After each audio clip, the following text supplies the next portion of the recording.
قومی cricket team کے سابق کپتان سرفراز احمد نے دل برداشتہ ہو کر پاکستان کو خیر باد کہہ دیا۔ تفصیلات کے مطابق سابق کپتان سرفراز احمد نے مستقبل سے مایوس اور دل برداشتہ ہو کر پاکستان چھوڑ دیا ہے۔ وہ اپنی اہلیہ اور دونوں بچوں کے ساتھ برطانیہ کے شہر لندن منتقل ہو گئے۔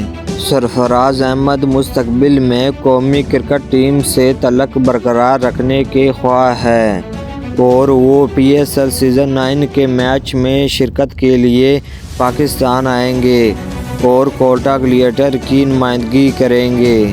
سرفراز احمد نے وکٹ کیپر اور بلے باز کی حیثیت سے پاکستان کے لیے کارکردگیاں سر انجام دی ہیں۔ ان کی قیادت میں پاکستان کو چیمپئن ٹرافی میں کامیابیاں ملی اور 2006 میں انڈر 19 کا ورلڈ کپ بھی جیتا تھا۔